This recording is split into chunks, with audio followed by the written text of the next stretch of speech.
நிர்மலா, ஏன் இப்படி அழுதுட்டு வர? என்னாச்சு? என்ன நிர்மலா, கேட்ட கேள்விக்கு பதில் சொல்லாம நீ பாட்டு அழுதுட்டே இருக்க?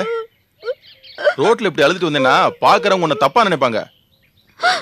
என்ன விஷயம் சொல்லு நிர்மலா. உங்க வீட்டுக்கு போயிருந்தேன். உங்க அம்மா இனிமே வீட்டுக்கு வராதுன்னு சொல்லி தீட்டிட்டாங்க. எங்க அண்ணனுக்கும் உங்களுக்கு பிரச்சனை தான். அதுக்கு நான் என்ன பண்ணுவேன்? என் மேல என்ன தப்பு இருக்கு? என்ன வர வேணும் சொன்னதோட நிக்காம ரொம்ப அவமானப்படுத்தி பேசிட்டாங்க.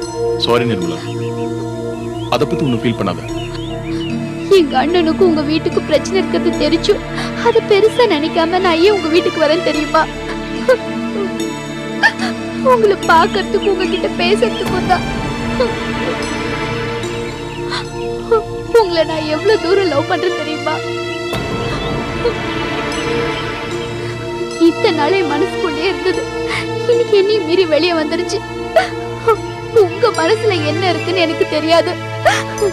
இன்னைக்கு சாயந்தரம் உங்களுக்கு போன் பண்றேன். உங்க விருப்பத்தை அப்ப சொல்லுங்க.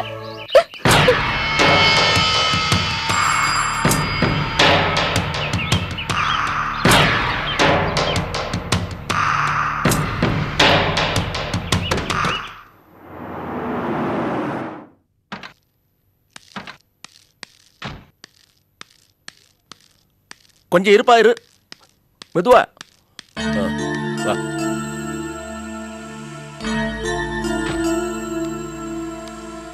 லீலா, பாத்து தலை குனிஞ்சுக்குங்க.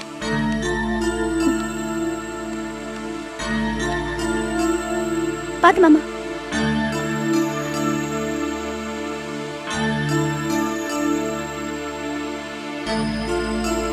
அப்படி உட்கார வை. மெதுவா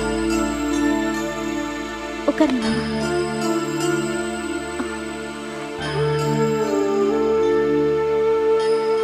போசு, கவலைப்படாத, எல்லாம் சரியா போயிடும். வயிறு ரொம்ப நோவுதா? சரி அம்மா, இவனுக்கு படுக்க ரெடி பண்ணிட்டீங்களா? எல்லாம் பண்ணியாச்சுப்பா. போசு, போய் படுத்துக்கிறியா? போய் படுத்து ரெஸ்ட் எடு. நான் இங்கே இருக்கேன். இங்கே இருக்கிறியா? சரி. டேய், வாழ்க்கையில பிரச்சனைகள் இருக்கத்தான் செய்ய, அதை தைரியமா சந்திக்கணும். அதுக்கு போய் இப்படி மறுபடியும் இந்த மாதிரி பைத்தியக்காரத்தனம் பண்ண மாட்டேன்னு சத்தியம் பண்ண சத்தியம்.